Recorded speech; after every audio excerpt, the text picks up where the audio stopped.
Boa noite a todos e sejam muito bem-vindos à 48ª live do Entre Linhas, um espaço de conversa norteado pelas palavras de escritores, tradutores e outros intervenientes no processo da escrita de um livro sobre o próprio livro. É entre linhas que as palavras surgem e nas entrelinhas que descortinamos o seu significado. Hoje, esta 48ª live decorre então no dia seguinte àquele que eterniza um dos grandes momentos da nossa história de Portugal, a implantação da República. Esta é também uma data francamente relacionada com os mídia.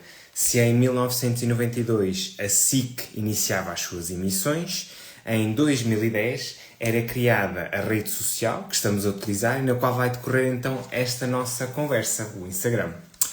Entre o analógico e o digital, falamos de artes, muito mais do que as 7 primitivas, e portanto eu não poderia convidar para a conversa de hoje outra pessoa que não um verdadeiro artista. E falo então de Miguel Fernandes, ou Ozzy, que nasceu em Castelo Branco, sendo licenciado em artes plásticas e mestre em ilustração e animação. Atualmente reside em Braga, onde é cofundador do Ateliê Cobalto. O seu trabalho criativo foca-se muito em ilustração e banda desenhada, que procura envolver o leitor através de personagens cativantes, provenientes do seu imaginário, muitas das vezes utilizando o humor como ferramenta principal para enfatizar as diferentes inquietações que o assolam. Dos diferentes trabalhos publicados, é coautor do livro infanto-juvenil As Iludências Aparudem, consegui dizer isto bem, sem me enganar, de 2024, bem como da edição gráfica do álbum A 13 Palmos da Sorte, da banda Wacadelics. Sem mais delongas, vou então adicionar este beirão já amigo para a conversa e, portanto, vamos ver aqui se o Instagram nos permite fazer esta magia. E antes de mais, então, eu queria agradecer o facto de teres acedido aqui a este meu convite, desafio, para falarmos, e eu já tenho aqui ao meu lado, deste fantástico menino. É verdade, a bela história do Amável. Eu não sei se queres fazer alguma introdução ou se queres que eu comece desde logo aqui com as perguntas. Posso começar dizendo que o Amável foi uma obra que me ocupou durante 2 anos. Okay. Todo o processo, desde o início da escrita do guião até se calhar mesmo ao lançamento. Foi um projeto com o qual me cruzei que levantou muitas dificuldades e é normal. Capaz de ter sido, se calhar, um dos maiores desafios que acabei por fazer até hoje. Mas é uma coisa que agora que cheguei ao fim deixa-me muito orgulhoso, porque, sei lá, acho que consegui de alguma maneira passar para desenhos, inquietações. Muitas das vezes acho que é um bocado isso que acontece. Que é pessoas que sempre passaram pela minha cabeça e que achei que era muito mais intuitivo e fácil desenhá-las do que expressá-las às vezes por palavras. Acho que foi um bocado isso o processo do Amável. Então isto funciona quase como uma purga e como uma tentativa de tentarmos ultrapassar estes tempos negros que vivemos? Sim, não lhe chamaria de purga, mas sim, tipo uma tentativa de espelho, onde dê para refletir de uma maneira mais, não quero dizer filtrada, porque não é filtrada, mas acabar por refletir com um filtro humorista algumas questões que acabam por nos rodear e que a meu ver também têm importância em serem faladas e serem debatidas acima de tudo, porque acho que um dos objetivos que também me fez levar o livro é algumas das questões e até mesmo inquietações estão lá para serem debatidas. Porque acho que se fala sobre temas que lá está, que ainda por cima o livro é um livro que tem uma parte sobre masculinidade tóxica e toda a gente acho que sabemos que para o sexo masculino é sempre muito mais difícil desabafar sobre coisas que nós pensamos ou que sentimos. E o livro também acho que funciona um bocado como um manual de encorajamento. I guess. Yeah, acho que é um bocado isso. E agora, focando só aqui nesta questão do nome. Num tempo em que a empatia está nas ruas da amargura, porquê Yeah. ter o nome amável para um pugilista que também é gentil? Pá, acho que a ideia é simples, funciona tipo como um paradoxo, Uhum. ou seja, são quase duas questões opostas, não é? E eu, tipo, uma das principais questões que queria trabalhar neste livro e que também gosto muito, que me fascinam, é jogar com opostos, coisas que não façam muito sentido, que são extremos, e saber conjugá-las de uma maneira que acabem por fazer sentido. Para além do mais, isto também funciona como uma ferramenta de humor, porque acaba por ser um bocado descabido, não é? Então acaba também por me dar asos a poder brincar com isso. E aqui uma questão que eu gostei, porque muitos de nós prendemos nesta questão do trabalho das 9 às 5, não é? Uhum. O Amável também era um desses súbditos, não é? Desse trabalho. Aqui também foi uma forma de tirarmos um bocadinho essa máscara que todos nós, no fundo, colocamos para trabalhar normalmente e depois tentar aqui ir pelo lado do grito do Ipiranga para tentar libertar tudo aquilo que num dia normal temos mais aprisionado dentro de nós. Sim, acho que tem a ver um bocado com. Acho que a ideia é essa literal, mas para além de ser assim tão literal, acho que também tem a ver um bocado com a cena de focarmos ou dedicarmos a fazer coisas ou trabalharmos daquilo que realmente gostamos. No caso da história, é uma aventura, não é? Mas acho que isso transportado para a vida real pode ser um bocado associado a. Muitas das vezes nós estamos num trabalho em que não gostamos, a fazer coisas que não gostamos, a sonhar com o nosso trabalho de sonho, não é? Tipo, e às vezes se calhar passamos demasiado tempo só a sonhar com isso em vez de tentar pôr as mãos à obra. Pá, acho que tipo, trazido assim para a realidade, acho que é um bocado isso. Sim. Olha, e como é que cresceu esta ideia de criar então este livro? O que é que te inspirou para depois conseguires Boa ter estas pergunta. relações e este argumento? Em que é que te inspiraste? Tive várias inspirações. Se calhar começo por falar da primeira e da principal, que é, aliás, a própria premissa também é um paradoxo como o nome do Amável. Ou seja, eu faço desporto e todos os desportos que já fiz ou que tenho interesse, o boxe não é dos que tenho mais interesse. Okay. Mas há aqui uma pequena questão, que é tenho mesmo muito interesse por comédia e humor. E tanto a comédia ou o humor como o boxe têm uma coisa em comum que eu achei que era isso que era fundamental trabalhar neste livro. Tanto o boxe como o humor, a meu ver, acho que são um bocado como simulacros de violência. Ok? De abuso cruel. Não o são. São simulacros, não é? O desporto acaba por ser um desporto que é uma simulação, aquilo não é a sério, não está a sério a bater em alguém, da mesma maneira que fazer uma piada sobre alguém ou sobre algo não se está a bater. Mais ou menos, sim, mas tipo, acho que ainda por cima acho que também isso, com o caso que acabou de ser absolvido, da Joana Marques, acho que também mostra um bocado isso, não é? Tipo, e a premissa começou daí. E quando eu pronto, parei-me com esta coincidência, foi num preciso momento, eu na altura andava a ouvir um podcast do Ricardo Aruz Pereira, que se chama Coisas que não edificam nem destroem.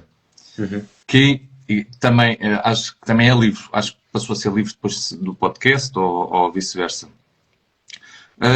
E é um podcast onde basicamente ele, como o próprio diz, quase discorre filosofamente sobre várias questões que estão associadas ao humor, desde porque é que a gargalhada sempre foi vista como, não é algum pudor, mas nunca, a gargalhada genuína sempre deu medo, não é? Às pessoas, tudo mais, entre outras questões filosóficas dentro do humor. E houve um episódio específico que fez acender uma pequena fagulha, que era um episódio sobre pugilismo, e a questão principal que estava a ser falada no episódio tinha a ver com se eu não me engano, nos anos 90 houve um campeonato de boxe para título mundial na categoria de cruzador, se eu não estou enganado, que acho que vai dos 70 aos 90 quilos, algo do género, para campeão mundial de boxe. E quem foi à final foi um japonês e um lutador argentino. Este lutador argentino chamava-se Nicolino Locci.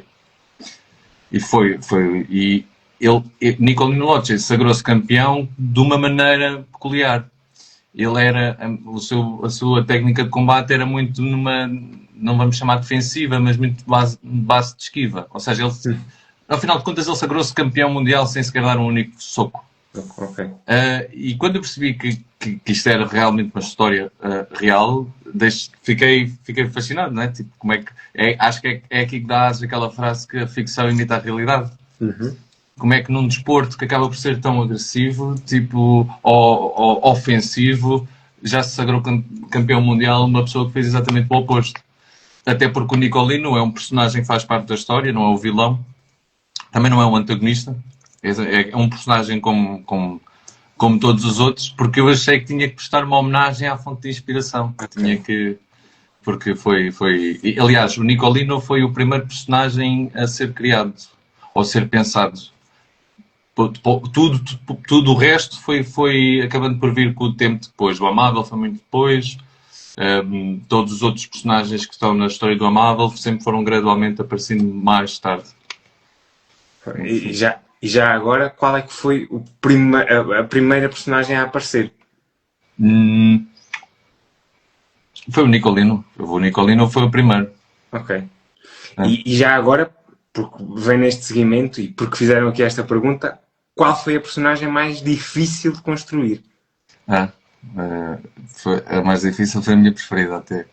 Foi a Olivia, sim. Foi uma personagem que eu, desafiou-me imenso. Lá está, Acho que vai acabar por ser a preferida de muita gente. A minha também é. Sim. A Olivia tem uma pequena peculiaridade engraçada. Ela chama-se Olivia por um motivo muito particular. Consegues adivinhar qual é? Eu quando era mais novo, acabava por ver na televisão tipo desenhos animados e tudo mais, e lembro-me de ter umas memórias de bem pequeno e estar a dar o Popeye na casa da minha avó. Ok. E estar a dar o Popeye, e eu recordo-me perfeitamente de estar a olhar para a personagem na Olivia no Popeye e pensar do género, fogo, papel tão... coitada. Secundário, sim. Papel tão secundário, estás a ver? Sim. E quando o nome Olivia até foi apareceu mais no fim, porque foi desenhando a personagem e tudo mais, e quando chegou a altura de pensar no nome para ela, lembrei-me um bocado dessa memória de pensar quando era pequeno, tipo, coitada, podia ter mais importância nesta história, e então decidi fazer tipo um tributo a uma lembrança de infância, foi um bocado isso. E olha, já agora, porque pegaste nessa questão, e eu também achei peculiar esta parte, existem aqui muitas referências. Eu não sei essa do Nicolino, mas pronto, esta da Olivia, e eu já partilhei contigo esta minha, portanto, a cara do Amável, a mim faz-me sempre lembrar o chefe Beck dos Marretas. Sim. Há aqui muitas referências aqui escondidas, não é? Sim. Aliás, até há uma personagem que é quase como se fosse uma morsa, que eu lembro-me de ver um filme da Disney em que também havia uma personagem que também tinha uma psique muito semelhante e que também lá estava. Ou seja, existem aqui muitas referências e que vamos aqui buscar e abrir o nosso baú de memórias e elas depois vão surgindo, não é? Sim, tipo, imagina, acho que todo o livro funciona um bocado como uma manta de retalhos dos meus gostos. Tipo, o que é que eu quero dizer com isto? Há muitas referências a filmes, bem como há muitas referências de literatura também no livro escondidas. Há muitas referências também de jogos. Porque, como sempre trabalhei e gosto muito de trabalhar com imagens, acabo por ir buscar muita inspiração e há planos de cinema que eu venero. Percebes o que eu quero dizer com isto? Do género, caramba, aquele realizador teve a ideia de pôr a câmera naquele sítio específico, aquela hora, e ter aquele plano, e pronto, já está, são as imagens que me fascinam e E lá está, sempre gostei muito de cinema, sempre gostei muito de jogos e tudo mais. E quase que funciona, tipo, as referências também quase como funcionam como um género de inside jokes. Uhum. Tipo, pode passar ao lado de pessoas que possam não ter visto o filme, ou seja, jogado o jogo, ou seja o que for, mas não passa ao lado de quem viu, estás a ver? Então, tipo aquela cena quando tu passas assim por alguém ou por algo e voltas atrás para ter a certeza do que se é mesmo aquilo que tu viste, acho que é um bocado nessa. Funciona um bocado nessa dinâmica. Qualquer geek gosta de tentar encontrar um easter egg, não é? É, precisamente. É tipo como encontrar um easter egg, exatamente. Olha, essa é a mesma expressão. É. E o livro está carregado delas. Tipo, dos objetivos que eu quis com o livro foi que o livro, eu acho que o livro deve ser lido mais do que uma vez. Uhum. Porque é propositado a alguma profundidade de imagética que está no livro. Tipo, é propositado a pessoas a perceberem certos detalhes que não se aperceberam da primeira vez, certas referências que não se aperceberam da primeira vez, porque isso comigo fascina-me. Tipo, quando eu acho que acabei de ler algo ou consumir alguma coisa e volto a rever e percebo que afinal ainda ali havia mais, isso fascina-me muito. Tipo, É uma coisa que eu posso dizer enquanto leitor e observador desta obra, é que, pronto, podemos ler a obra, depois temos que voltar atrás e atentar nas imagens. Sim, porque as imagens escondem muito outra história. Sim, não é? sim, precisamente. E já agora, pegando nesta questão das imagens, eu queria que me explicasses, porque eu também fiquei fascinado quando percebi qual é que foi o processo para criar estas ilustrações, porque eu fiquei estarrecido quando percebi exatamente como é que isto tudo foi idealizado e foi desenvolvido. E depois, também, já agora, porque esta paleta de cores? Porque o azul com o preto carregado, com o vermelho, porquê? Então, vou dividir isto em duas partes. Se calhar vou começar sobre o processo. Foi um processo de 2 anos que teve altos e baixos em muitíssimos aspectos. Admito sem problema nenhum que foi um processo que foi exaustivo, devido ao facto de ter acabado por fazer tudo, desde escrever a história, pensar as imagens, os planos. E eu digo exaustivo porque como foi um processo tão demorado durante tanto tempo, então houve uma altura que precisou de ser metódico para que as coisas pudessem andar, porque quando nós estamos a trabalhar com muitas imagens tem que se arranjar um método. Isso exigiu alguns sacrifícios, muitos sacrifícios, por exemplo, sacrifícios de perderem-se laços, perderem-se quilos. No processo de desenho perdi cerca de 10 quilos, por exemplo.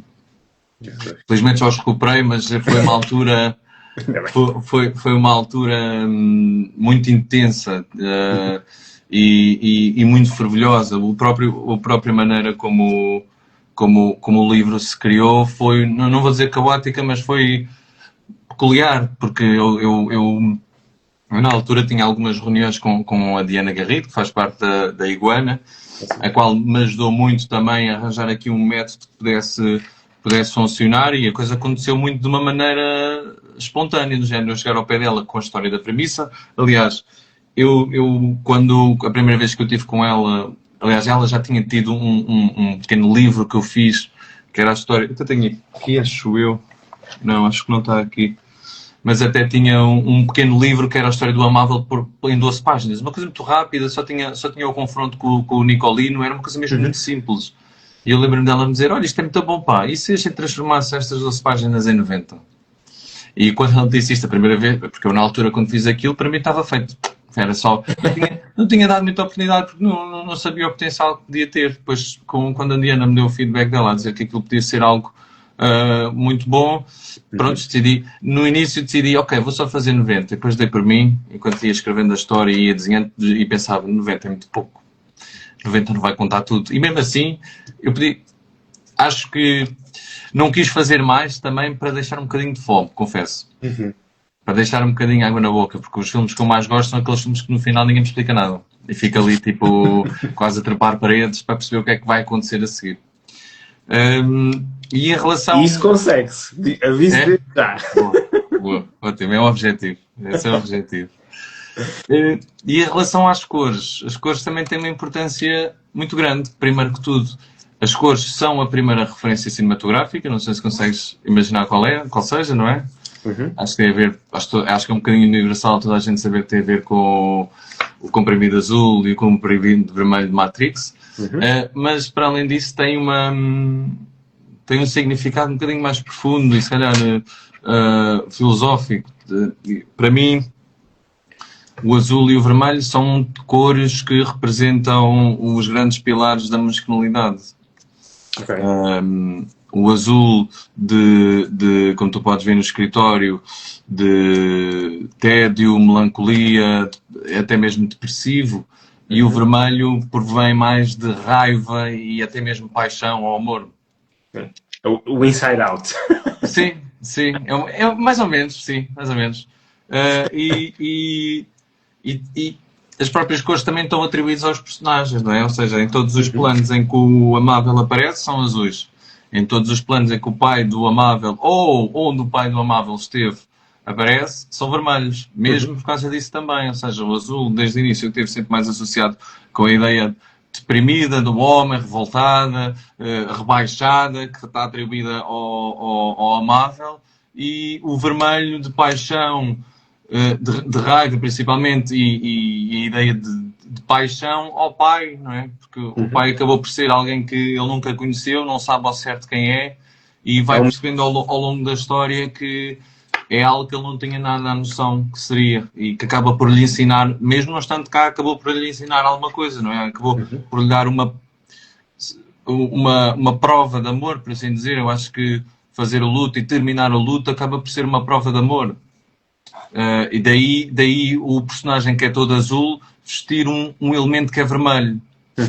O amável só veste, por exemplo, na história, o amável só veste a fita vermelha quando de facto perdoa ao pai. Oficialmente perdoa ao pai. Até lá usa uma fita cinzenta que é a representação de desinteresse. Uma representação de não há ambição, não há garra, não há paixão. Há só um tipo muito frustrado com uma grande vontade de bater em pessoas, salvo seja adversários, não é na ideia de violência, na ideia de exorcitar demónios, quase. Porque é um bocado... isto é tipo uma cambalhota, ou seja, eu exorcito os demónios no desenho e por sua vez o amável exorcita os seus próprios demónios em luta, não é? E a única vez em que as cores acabam por tomar proporções, ou seja, em que o leque de cores se expande, eu também escolhi isso de propósito, que é sempre que o amável tem interações com a Olivia.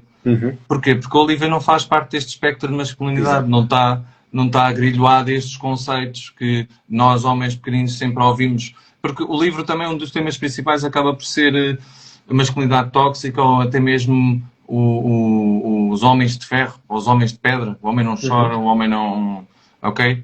E lá está, como a Olivia não está presa a essas, vamos chamar-lhe de correntes, é a primeira pessoa, e é por isso que é a única personagem feminina, é a primeira pessoa que dá a conhecer muitas mais cores e muitas mais maneiras de pensar ao amável. Ela está constantemente a atribuir pontos de vista diferentes daqueles que o amável não faz. Inclusive, um grande colega meu, que é o Jorge, diz que eu tenho uma característica, que acho que foi essa característica que eu inconscientemente acabei por espelhar no amável, que é: tenho muita tendência, quando me dizem uma coisa que eu não sei, dizer que interessante, nunca tinha pensado nisso. E isto acontece com o amável. E eu fiz isto sem me perceber. Isto também acontece com o amável muitas das vezes. Quando a Olivia lhe mostra-te a perspectiva de luto do pai, ele diz sempre: nunca tinha pensado sobre isso. Porque é um bocado essa ideia, trazer uma coisa que faltou ao amável e que se calhar o torna amável, que é a sensibilidade. E que no início da história é uma coisa tão distante ou tão abstrata para o amável, e aos poucos, sensibilidade e empatia. Eu acho que empatia, e principalmente empatia para com o pai, para o poder perdoar, foi necessário ser empático e meter-se nos pés do pai. Mesmo não sabendo a história toda, saber aquilo que lhe contaram, para aceitar aquele luto foi necessário empatia. E essencialmente essas são as razões pelas quais eu fiz essa escolha de cores. E porque também... eu gosto muito lá está, de reger-me a certas cores e padrões de cores que acabam por ser um bocadinho mais restritos e trabalhar isso até mesmo como se fosse num género de criação da atmosfera das imagens. Uhum. Sei lá, para mim é muito mais intuitivo ver uma cidade a azul e um monte onde existem monges a fazer meditação e tudo mais a vermelho. Pá. E também acho que e o azul e vermelho são. Eu trabalho muito como tinhas dito, eu também trabalho por vezes com músicos e vermelho e azul são cores muito suscetíveis para fenómenos de sinestesia. Ou seja, nós associarmos cores a sons e tudo mais, e acho que o vermelho e o azul são cores muito propícias. O azul acabamos sempre a associar a graves, melancólicos, mais se calhar mais na onda do jazz, por exemplo, e os vermelhos é sempre uma coisa muito mais gritante, escaldante, não é? Mais vivaça. Lá está, são essas influências que acabei por trazer, que a experiência que tive até hoje, que me fez também decidir dar esse uso às cores e restringi-las a esses momentos também. Assim, por aquilo que agora acabaste de dizer, já percebemos que isto são metáforas dentro de metáforas dentro de metáforas, isto é quase um Inception, não é? Agora voltando aqui ao universo cinematográfico, não é? Sim. Olha, eu agora uma questão que é uma piada, que eu gostei muito de ver esta piada, principalmente pelo texto que a acompanha, que é dos é isto. Ok, sim. Eu adorei o texto da errata, portanto... Sim, foi um pequeno detalhe que acabou por acrescentar que nem uma luva. Nós achámos que era uma boa ideia, até mesmo, até quase que é o amável a quebrar a quarta parede, não é? Exatamente. Tipo, é como se quem tivesse este tempo todo a falar que a editora não fui bem eu, foi o amável, não é? Por acaso foi um detalhe que eu acho que combinou muito bem também com a personalidade do amável. A maneira como ele está descrito e como faz a fala está muito amável. E olha, porque começámos a falar em nomes, eu tenho que fazer mais uma pergunta. Esta pode parecer óbvia, mas porquê Ozzy? Ok. Eu acho que também sei, principalmente... Ora, dá-me o teu palpite, em primeiro lugar. É do Ozzy Osbourne? Não.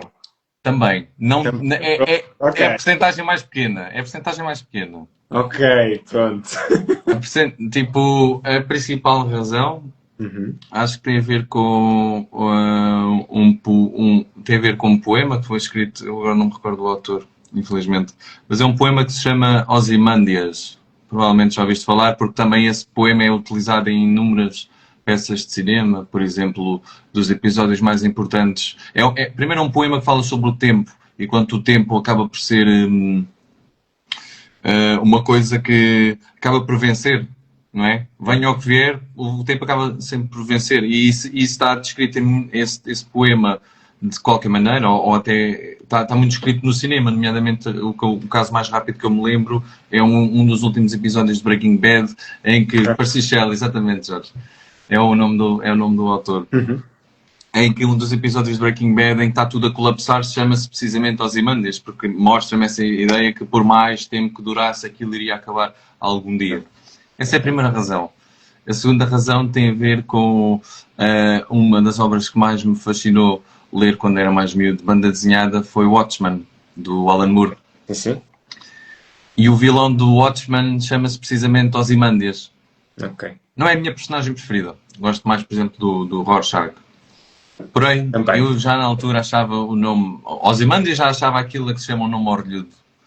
E quando era mais novo, eu acho que a cena do Ozzy Osbourne veio porque houve um Halloween qualquer e eu mais um grupo de amigos tipo éramos mesmo miúdos, disfarçámos todos e eu disfarcei-me na altura do Ozzy Osbourne e acho que a coisa também colou um bocadinho por causa disso. Yeah.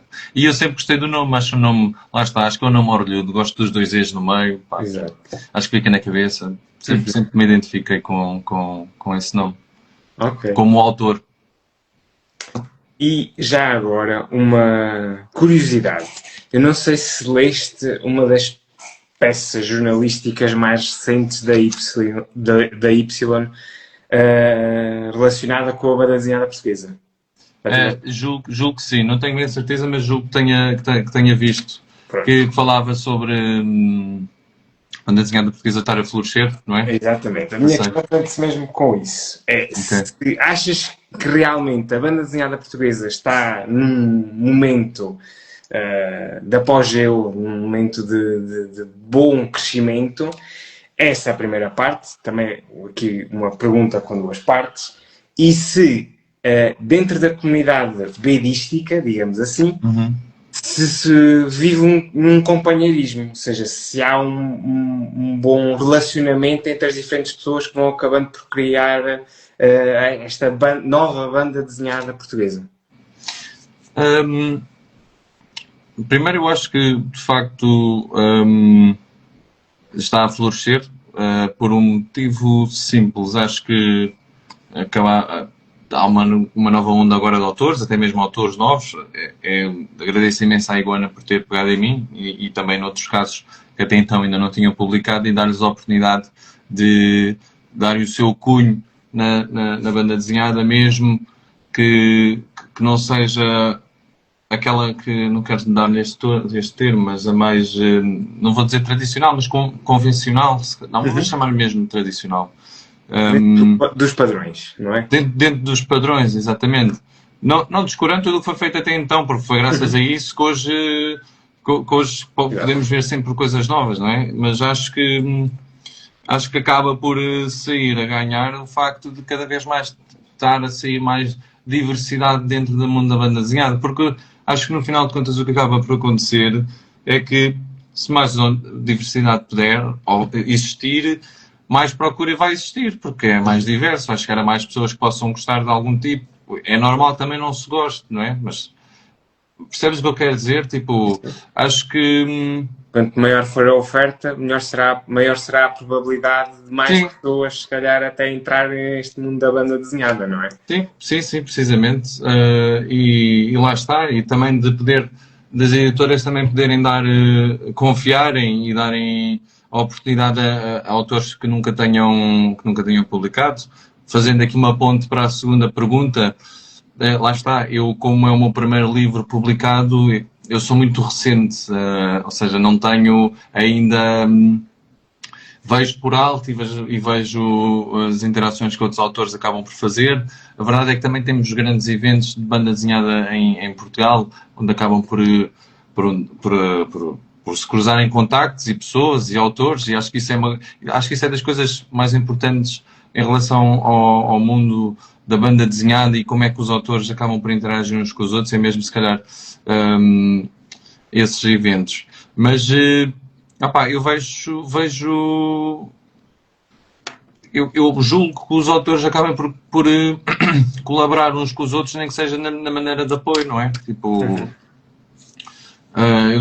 do meu caso, por exemplo, a Filipa Beleza fez a apresentação do lançamento no sábado, e a Filipa sempre foi daquelas pessoas que me inspirou, no sentido de quando a primeira vez que eu li o livro dela, o Amor, eu fiquei fascinado com a maneira como ela tinha contado histórias tão bonitas de uma maneira tão bonita também, tipo... E há agora também o caso da RGB, que lançou agora aqui a Iguana também, que é outro caso também. Estão a dar uma oportunidade a alguém que se calhar nunca fez, não é? E acaba também por ser diferente, percebes? Não é tão convencional e tão regular como todas as outras bandas desenhadas que nós estamos habituados a ver. Eu posso dar ainda outro exemplo, que foi uma das primeiras conversas, foi a primeira conversa, acho eu. A primeira conversa deste ano aqui do Entrelinhas foi com a Joana Mosi. Educação física, que também Educação física. Nada a ver com aquilo que é o padrão, não é? Totalmente. Outro grande exemplo. Muito. Sim, totalmente. Há outros casos que eu também gosto muito. Aliás, eu tive um professor que fez agora também, o Daniel Silvestre, que é um autor que já tem um livro que é o Pesca da Lula, e fez também um livro de banda desenhada sobre o Luís Vaz de Camões, se eu não estou em erro, que ele foi meu professor quando estava a tirar o mestrado, e na altura, lá está, ele era professor de desenho, e sempre fomos trocando, na altura trocámos o contacto, e sempre tivemos facilidade em ver as coisas que fazíamos e tudo mais. Então, sim, daquela pouca experiência que eu tenho, eu posso dizer que sim, que acho que existe uma comunicação fluida entre os autores. E agora, quase para acabar esta primeira parte, um contraponto aqui é exatamente esta pergunta que eu fiz. É se a BD ainda é um nicho.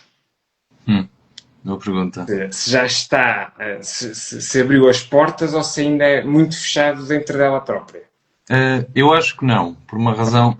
Porquê? Porque as editoras estão a dar mais opção, acho que vai buscar um bocado o que estávamos a dizer, estão a dar mais opção à diversidade. Se calhar aqui há uns anos atrás existiam essencialmente no mercado bandas desenhadas, logicamente vou estar a generalizar, mas é para dar um exemplo. Se calhar havia bandas desenhadas que eram totalmente só dedicadas a super-heróis, ou banda desenhada franco-belga, e hoje em dia há muito mais abertura, o próprio mangá, não é? Que vamos dizer que é recente. Eu não me arrisco a dizer que em 2010, 2009 o mangá tinha tanto peso como tem hoje em dia. Que também é uma coisa que vem do outro lado do mundo, não é? É uma cultura completamente diferente da nossa, mas qual o público também gosta. Só mostra mais uma vez que a diversidade aumenta a procura, não é? E acho que essencialmente, sim, tem crescido por causa disso. Tem crescido porque as autoras dão oportunidades a pessoas que se calhar não fazem parte do meio, gostavam de experimentar e que acabam por trazer ideias que não são derivadas dentro das mesmas coisas. Eu também gosto de valorizar, por exemplo, histórias originais, porque sem descurando fazer uma banda desenhada sobre uma história real, mas sei lá, é mais uma vez dar uma oportunidade de raiz, do zero, uma folha branca, a um autor contar uma história, que é uma coisa que eu valorizo muito. Sim. Olha, e última pergunta desta primeira parte. Quais são os projetos para o futuro? Então, logicamente que é obrigatório um Amável 2, não é? Eu sei disso. Eu acho que sim. Eu acho que é mais do que obrigatório, porque terminar assim não pode ser. Sim. Eu sei disso e está em brainstorm neste momento, está a ser... E já agora se posso fazer um pedido, assim, um aprofundar maior da Olivia. Ou então algo para lá, ou seja, uma nova... Uma Olivia, em vez de ser só um Amável, uma Olivia também. É assim, as minhas ideias que eu tenho para o futuro, para o Amável 2, fazem com que o spotlight seja partilhado entre o Amável e outras personagens. Ok. Ou seja, gostava que existisse mais do que um protagonista. Epá, tenho muitas ideias, por exemplo, no final do livro aparece a árvore genealógica do Amável. E nunca se fala nisso na história, né? É propositado. É um bocado... Não sei se te recordas dos episódios de Dragon Ball. Sim. Sempre que um episódio de Dragon Ball terminava, o narrador dizia sempre algo do género: não percam o próximo episódio, porque nós também não. É um bocado essa ideia de poder partilhar o protagonismo com outros personagens que podem tornar a história mais profunda. Eu devo dizer que também houve uma personagem que me fez lembrar a Tartaruga Genial, portanto... O Mestre Lúcio também foi inspirado, sim. Porque lá está, todos os personagens, até mesmo o Mestre Lúcio, o Abel, o Lee Garcia, foram concebidos através de referências, estás a ver? Ou, por exemplo, o Mestre Lúcio a mim também me faz lembrar muito o Sensei Splinter das Tartarugas Ninjas. Sim. Ou seja, eu vou sempre buscar um bocadinho de cada Sensei, das histórias que nós conhecemos, de cada protagonista forte. Por exemplo, a primeira cena do Amável em que ele está no escritório, aquilo foi 100% inspirado no filme dos Incredibles, da Disney. Onde o Senhor Incrível tem um trabalho, está super apertado, claustrofóbico, dentro de um caixote a trabalhar. Todos eles têm muito estas coisas, têm muitas estas inspirações de outros personagens que partilham características semelhantes. Imagina, da Olivia, uma cena profunda que eu posso falar dela neste primeiro livro é das coisas que mais me deu gozo foi dar-lhe uma profissão. E qual, não é? eu decidi fazer com que ela fosse uma barbeira simplesmente pelo facto acho que as barbearias, aquelas tradicionais, acabam sempre por ser locais onde, maioritariamente, os clientes são homens, não é? As mulheres acabam sempre por ter a tendência, se calhar, para ir mais aos cabeleireiros. Então é como se fosse um lugar muito masculino. Também não há muitas barbeiras mulheres, não é? Pois, também não há muitas, exatamente. Também não há muitas. E já agora, porque estamos a falar em easter eggs, aquela cena, eu estava a recordar-me do Sweeney Todd. Principalmente Lá está. o desenho da garganta. Sim, exatamente. Esse é o objetivo. A cena da garganta é propositada, percebes? Porque Sim. quando o homem é muito forte, muito masculino, muito seguro de si, se senta numa cadeira e uma mulher torna-o vulnerável, porque é o que acontece ali, é a principal causa, estás a ver? Ou seja, um homem que se fosse necessário fazia frente ao amável e deixava-o ali no chão todo esfarrapado, acaba por se tornar vulnerável com uma mulher que nem sequer exerce algum tipo de violência, está só simplesmente a fazer o seu trabalho. As imagens mostram isso, não é? As imagens também têm aquela metáfora dela estar a fazer a barba e estão a crescer flores, não é? Essa ideia de primavera feminino, associado no ofício da Olivia, tipo aquela minúcia, e pá, lá está, essa também faz com que seja uma das razões pela qual a Olivia é a minha personagem preferida. Mas estávamos a falar nos projetos para o futuro. Projetos para o futuro, exatamente. Então, tenho a Marvel 2 nos planos, porém vai haver aqui uma pequena pausa, ok? Porque eu preciso, o primeiro levou o tempo que levou, porque foi necessário para além precisas de recuperar e manter os 10 quilos, não é? Exatamente. Sim. Agora sei o que não fazer, não é? Agora sei como não perder 10 quilos no próximo. Mas para além disso, eu também estou a trabalhar em colaboração com um grande amigo meu de infância, que chama-se Jorge Vaz, é um antropólogo que vive em Coimbra. Estamos a trabalhar num livro que é o próximo que vai ser feito, que é num tema completamente diferente. Vai-se chamar Pés de Lebre, e vamos dizer, é sobre histórias verídicas em que o tema não vai ter nada de comédia, pelo contrário. Vai ser, o Jorge basicamente fez um estudo sobre contos populares em várias populações e aldeias nos arredores de Coimbra, e vamos pegar em várias histórias de contos populares e tentar perceber se aquilo é assim tão literal ou se a própria história acaba por ser uma metáfora de algo que acontece na realidade. Eu posso revelar aqui um bocadinho sobre uma das histórias, que vai ser uma história sobre... Tradicionalmente nós estamos habituados a conhecê-los como lobisomens, ok? Mas é muito comum em aldeias de Portugal este nome surgir. E muitas das vezes nem tomam bem este nome, lobisomens, labresomens, toma variedíssimos nomes e as pessoas mais antigas que ainda se recordam dessas histórias associavam sempre as histórias que tinham a ver com o sétimo filho ou seja, se nascessem 7 rapazes, o sétimo filho era aquilo que eles chamam de corredor, que é essa ideia do lobisomem. E a ideia é nós explorarmos isto ao ponto de, será que isto é mesmo assim tão literal? Será que não há aqui algo humano atrás? Quantas camadas isto tem? Da mesma maneira que me interessa estas camadas todas que a história do Amável tem, gostava de experimentar essa densidade e profundidade numa obra que tivesse um tema completamente diferente do humor e da comédia. Para não falar que também preciso desenjoar e ver outras coisas, não perca a piada, não é? Tipo...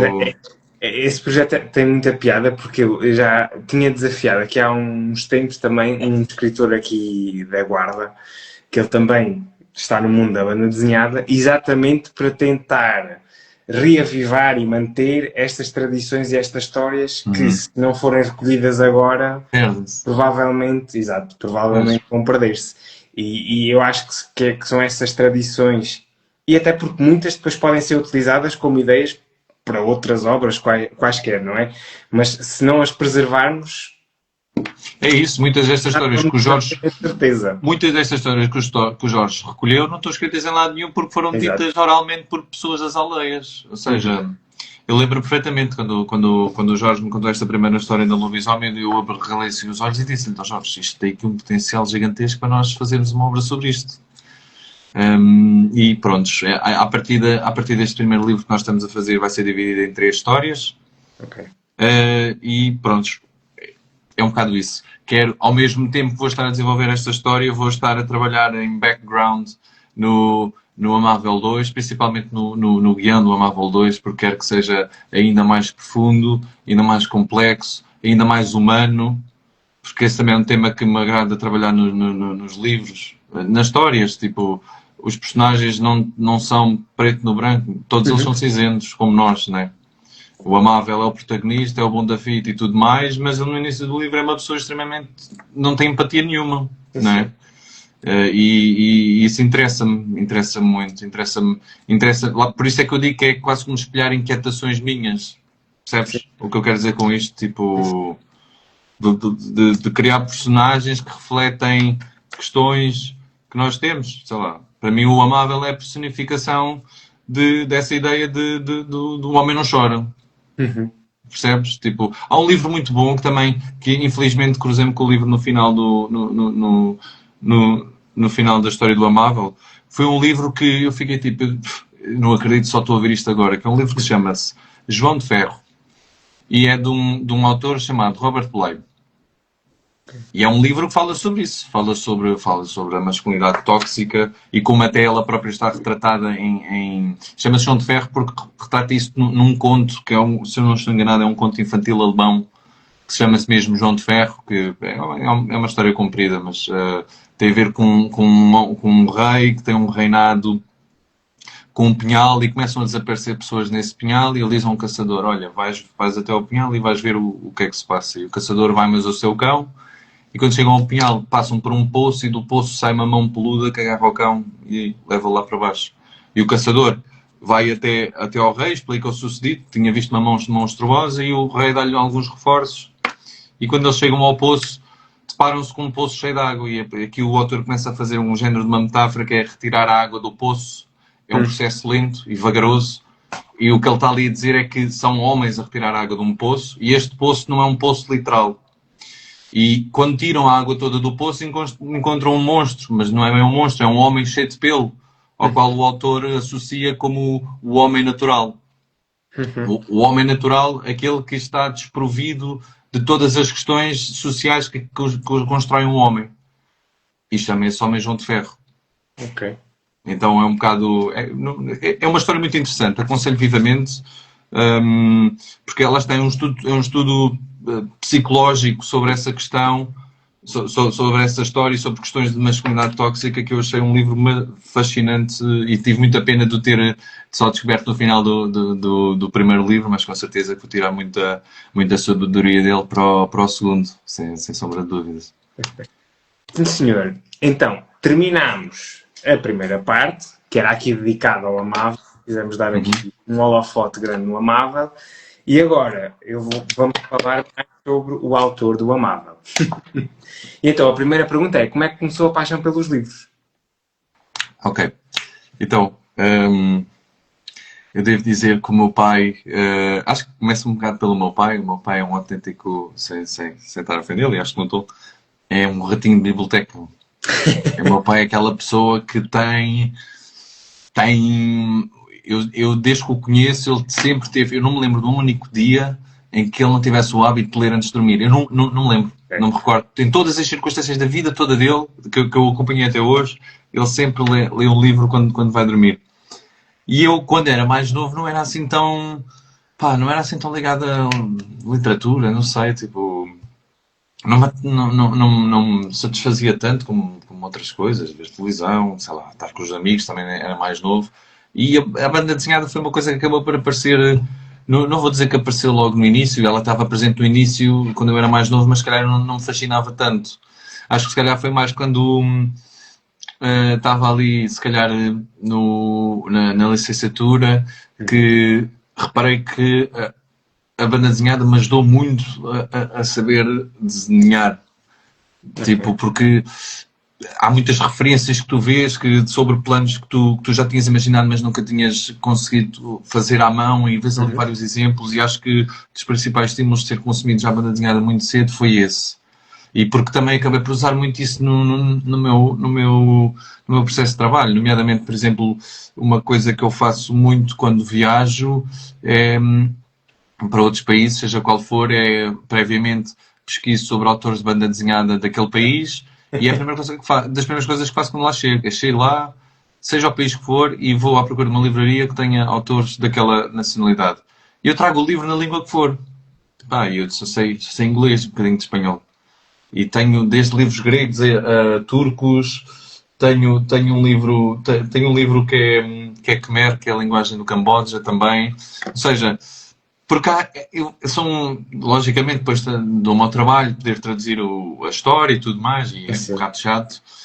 Mas é mais pelas imagens e também para saciar um bocadinho essa fome, perceber quais são outras soluções, quais são outras abordagens, porque a maior parte dos autores que acabo por trazer são autores que não são assim tão conhecidos, não têm publicações em grandes editoras ou tudo mais, e que acabam muitas das vezes por ser o mais fora da caixa, que é isso que eu gosto. E é isso também um dos meus principais motivações para fazer banda desenhada, fazer coisas que acabem por ser fora da caixa, que possam agradar a mais pessoas. Percebes? Por exemplo, é muito comum eu ou várias pessoas terem uma conversa com alguém e se a palavra banda desenhada vier à baila e alguma das pessoas não se interessar muito, acaba sempre, se calhar, por associar aquela ideia de os miúdos é que acabam por ler bandas desenhadas. Até há aquela nítida expressão que é as novelas gráficas, que é uma expressão que acaba por dar aquela cena tipo, olha, isto não é assim tão para crianças como banda desenhada, percebes? E acho que tem muito a ver com isso, sei lá. É engraçado aquilo que tu disseste, porque eu aqui na página tento também dinamizar algo que me move a mim e é a iniciativa que se chama Passaporte Literário. Isso é o quê? Eu, antes de ir para um determinado país, investigo os autores do país e depois tento levar para o país um livro desses autores, do país então, que é para criar então a viagem dentro da viagem. Isto é mais uma vez a coisa do Inception. Que é eu estar a ler algo sobre o país onde estou. Sim, sim. Que acho que é uma forma muito melhor de aproveitar o país onde estou realmente. Sem dúvida. Sem dúvida. Obviamente que, sendo eu um fascinado aqui pelo mundo da leitura, tenho que ir visitar sempre as livrarias. Isso é a parte mais chata para quem me está a acompanhar, porque eu tenho que sempre fazer essa paragem obrigatória. E porque falámos no Dragon Ball, eu tenho que dizer, este ano tive a sorte de ir ao Japão e claro que tive que comprar um compêndio do Dragon Ball porque tinha que o ter, está aqui na minha estante, é do 30º aniversário, só vou aqui tirá-lo. E então é este ostentoso. Mas pronto, é assim algo que também que me fascina, esta questão do viajar e de investigar os livros do país e ir às livrarias é de facto uma coisa que para mim... Eu acho fascinante, não é? Tipo, por exemplo, das melhores experiências que trouxe de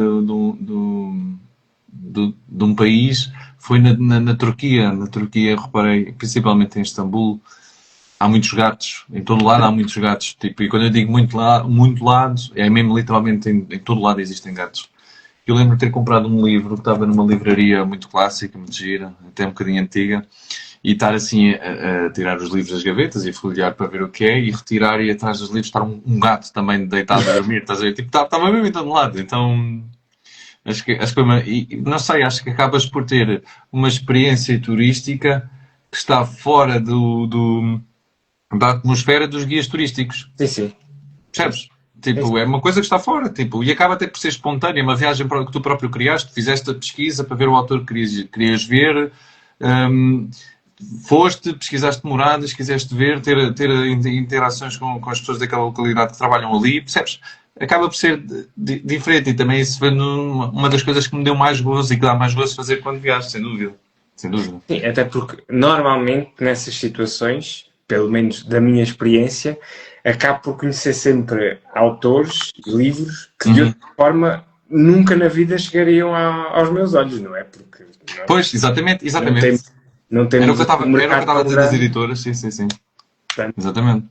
Ok, então agora que já passámos por esta primeira pergunta da segunda parte, a segunda pergunta repesca aqui a ideia da sinestesia. E porquê? porque eu gosto de tentar relacionar artes. Uhum. E tenho uma playlist no Spotify dedicada aqui ao podcast do Entre Linhas, ao videocast do Entre Linhas. E essa playlist parte desta pergunta. Existe alguma música ou músicas relacionadas com a escrita deste livro? Ou seja, relacionadas com o amável? Ei, boa pergunta. Sim, acho que sim. Eu diria. Deixa-me pensar um pouco. Não, eu acho que tenho uma resposta simples. Acho que não tem a ver diretamente com o tema do livro, mas tem mais a ver com a atmosfera visual do livro, que eu acho que é muito semelhante à atmosfera sonora desta música, que chama-se Echoes dos Pink Floyd. Ok. E o Floyd também vem dos Pink Floyd, certo? Sim, vai, exatamente. Yeah. Ok. Então vou adicionar esta música à playlist, Boa. ok? Boa. A terceira pergunta. Já percebi que é muito complicada para alguns, que é muito banal para outros. Como é que é encarar um papel em branco? Uma folha em branco. Epá, depende. Se pedirem um desenho ou se pedem 90. Se pedirem 90, são 90 páginas brancas. Tem que fazer isto 90 vezes, estás a ver? Pá, não te vou mentir, é assustador. Okay. Vou ser mesmo honesto. Honesto é aquilo que eu acho, é assustador. É assustador porque estás-te a comprometer a uma coisa, principalmente estes trabalhos de longo curso, e quando é a primeira vez, foi o caso, estás-te a comprometer a uma coisa que não sabes o que é que vai ser. É assustador porque tens muito para palmilhar e, para além disso, é assustador porque já viste grandes obras e pensas que aquela pessoa também começou do zero. Também começou com uma página em branco e, tipo, tudo bem, quase que inevitavelmente nós acabamos por nos comparar, mesmo que isso não seja saudável, mas é assustador por esse motivo. Tu, do nada, tipo, durante 2 anos vais-te comprometer a um projeto de raiz que só vai sair da tua cabeça, percebes? Esse projeto, ao longo do percurso, pode ganhar em variedíssimas incoerências, pode acontecer alguma coisa que faz com que todo esse esforço acabe em vão. E é assustador porque tu tens a responsabilidade de criar algo novo. Acho que isso é que é assustador. Tipo, capta a ti fazer algo novo. E depois, por exemplo, tu tens as redes sociais em que tens estímulos de imagem a todos os segundos. Tipo, cai muito em desuso aquela ideia de eu fui o primeiro a fazer isto, porque hoje em dia isso já é um bocadinho relativo. A roda já foi inventada, portanto. Há muito tempo, não é? O meu pai tem uma expressão que eu acho que é muito útil para aqui, que é não digas que descobriste a pólvora quando os chineses já descobriram há 100 anos atrás. Exato. É um bocado isso. Acho que isso também é assustador, não é? Pensar, tipo, e agora o que é que eu posso acrescentar que seja relevante. Mas não posso relativizar também a coisa? Ou seja, já não há nada a atingir, não é? É só... Pois sim, é verdade. Também podes relativizar mas acho que essa parte do relativizar vem com a experiência. Ok. Vem quando ainda és, como eu, quando ainda és demasiado, não é demasiado, mas quando ainda és verde no ramo, tu estás ao lado de grandes autores, não é? Estás ao lado de grandes criadores de histórias. E ilustradores de histórias mas ao mesmo tempo, para além de assustador, imagina, dá-me um gosto, estás a ver? É que é assustador, mas dá-me prazer ao mesmo tempo. Tipo, olha, é até mais uma vez um paradoxo, estás a ver? Tipo, imagina, tenho medo, mas não durmo descansado se não o enfrentar. Estou sempre ali a ruminar, estás a ver? Agora, repescando aqui outra referência, é aquela questão não sei se já leste, do Aventuras do João Sem Medo. Não, acho que não. Não? José Gomes Ferreira. Pronto. Isto agora até parece mal porque a minha próxima pergunta são 3 recomendações literárias. Ok. Eu ofereci-te uma. Mesmo, já está. Quero 3. Queres 3 referências literárias? 3 recomendações literárias. Deixa-me olhar aqui para a minha biblioteca. Pronto, vou dar a primeira. Posso, já agora, só um bocadinho, que eu então vou buscar o livro também para mostrar. Então eu vou buscar as minhas 3 referências. Dá-me só um minuto. Ok. eu aproveito e mostro já então aquela que eu usei. Ok, boa. E que tem aqui uma frase, agora parece que sou eu a ser o entrevistado, mas que é uma frase que eu adoro e é daquelas que gostava mesmo de marcar. É proibir a entrada a quem não andar espantado de existir. Concordo plenamente. Concordo plenamente. Até há uma isso fez-me lembrar. Há um desenho do Amável que é de 2 páginas. Quando, se eu não estou enganado, acho que é quando ele sai da barbearia da Olivia, em que está Uhum. muita coisa a acontecer ao mesmo tempo e vês assim o rastro de percurso dele. Há um personagem que está no meio da imagem que tem um balão de pensamento e tem uma tesoura na mão assim apontada para o balão. E o balão de pensamento diz: penso logo existe. Ele está a agarrar assim o pensamento, muito preocupado. Que acho que é um Uhum. bocado essa ideia, estás a ver? Exato. É o único de todos que está espantado que existe, estás a ver? Uhum. Tipo, porque está-se a perceber que aquilo é um balão de fala e está a fazer uma pergunta que é fundamental para perceber a existência, não é? Penso logo existe. É um bocado. Está espantado. É engraçado. As minhas referências que eu trago aqui, então as minhas 3, vou começar por esta, que é nacional e acho que muita gente conhece esta aqui, que são Os Vampiros do Filipe Melo e do Juan Cávia. É um livro que eu achei fascinante, não só porque acho que o Filipe tem um jeitaço incrível para escrever. E nota-se mesmo que há muita referência de cinema. Eu acho que neles ainda se nota ainda mais o quão eles vão beber à fonte do cinema. Tipo, e depois ele tem uma dinâmica muito fixe com o Juan, nota-se perfeitamente que existe aqui uma boa comunicação e troca de ideias, porque os planos têm muito traços e as características do Juan, mas são muito cinematográficos. Opa, e a história eu acho que é uma história fascinante. Tipo, que se passa com portugueses na altura da Guerra Colonial, apesar da história ser fictícia, que lá está, mais uma vez prezo isso. Está fantástico, tantas cores como o traço e tudo, em termos técnicos e narrativos, como a história está contada, está incrível. Aconselho vivamente este livro. Os Vampiros do Filipe Melo e do Juan Cavir. Eu corroboro essa recomendação. É? Depois trago outro que eu recomendo este livro por um motivo específico, completamente diferente do anterior, que são Os Olhos do Gato do Moebius, que é o Jean Giraud e o Alejandro Jodorowsky. E recomendo este livro por uma razão muito simples, porque eu acho que este livro é uma desconstrução completa de como é que se lê um livro. Eu vou mostrar só um bocadinho para vocês perceberem. Basicamente é um livro que, primeiro que tudo, as páginas são todas em amarelo, ok? E tem uma particularidade muito gira, que é a maneira como nós lemos este livro é dividida, não é contínua. Ou seja, o que eu quero dizer com isto? Ambas as páginas contam a mesma história de perspectivas diferentes. Funcionam como telas, não como apoios para a narrativa, ok? Está-nos sempre a dar 2 pontos de vista diferentes da história. Pá, eu acho fascinante porque é uma solução muito inteligente, na minha opinião, de contar uma história, fora da caixa também. A própria maneira como nós lemos o livro é diferente, é dinâmica, porque o texto está sempre...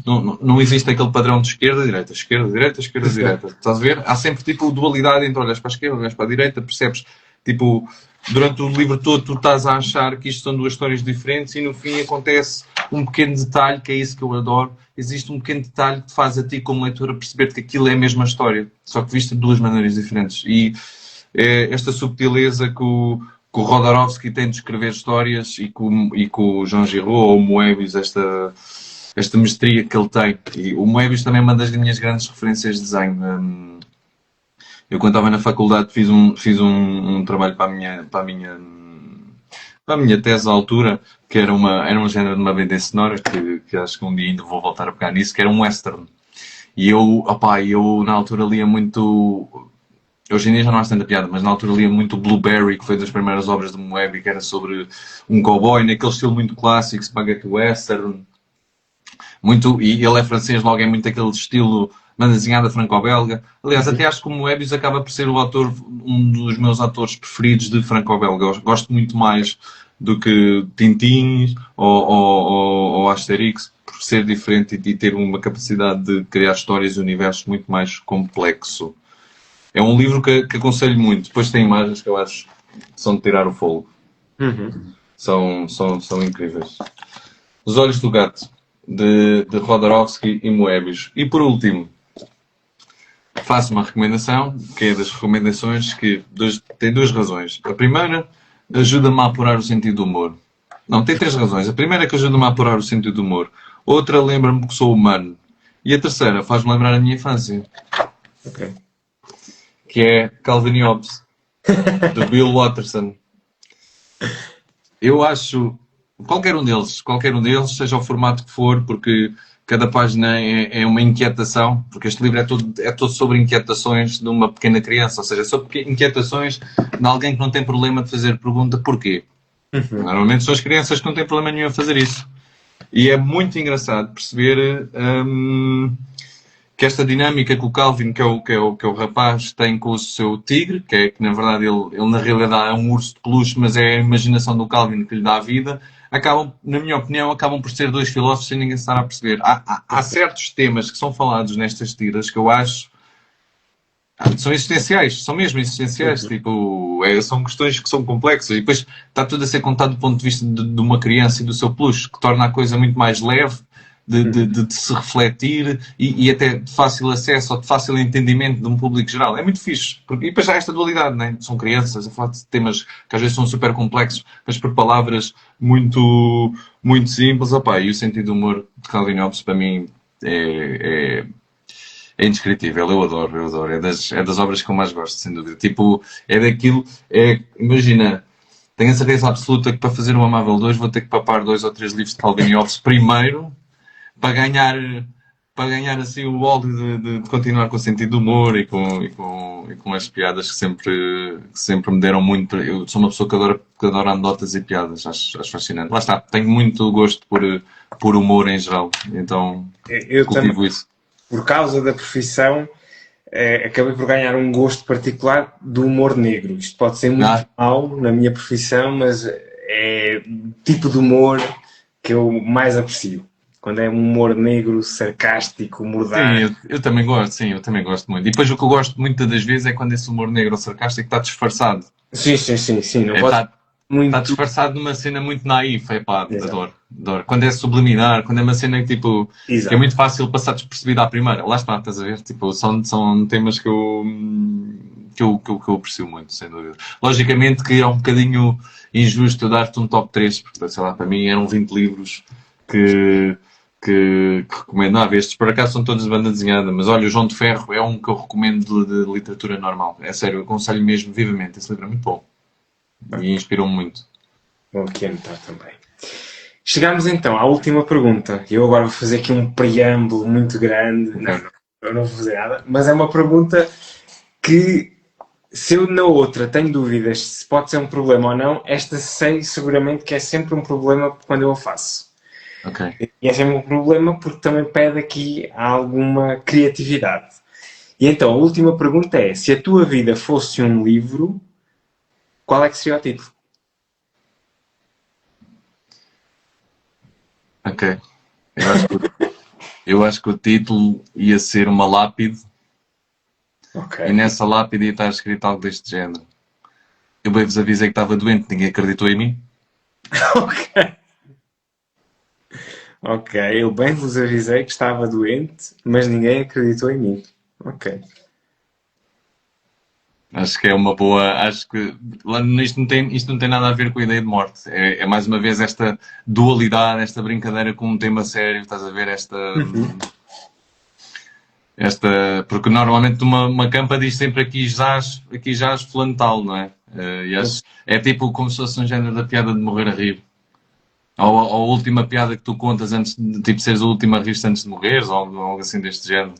Mas eu, por acaso, tendo em conta isso, não sei se alguma vez ouviste uma frase que eu acho que é de um psicólogo ou um psiquiatra, que é o R.D. Laing, que diz a vida é a doença com... não. A vida... É uma doença com uma taxa de mortalidade... não, é uma doença sexualmente transmissível com uma taxa de mortalidade de 100%. É assim. A Bem dito. vida é uma doença sexualmente transmissível com uma taxa de mortalidade de 100%. Muito bem dito. Aí, está fantástico essa frase. Aí, está fantástico. Está fantástico. Acho que é uma boa descrição de vida, sem dúvida. Exatamente. É uma ótima descrição de vida, isso de fogo. Fantástico.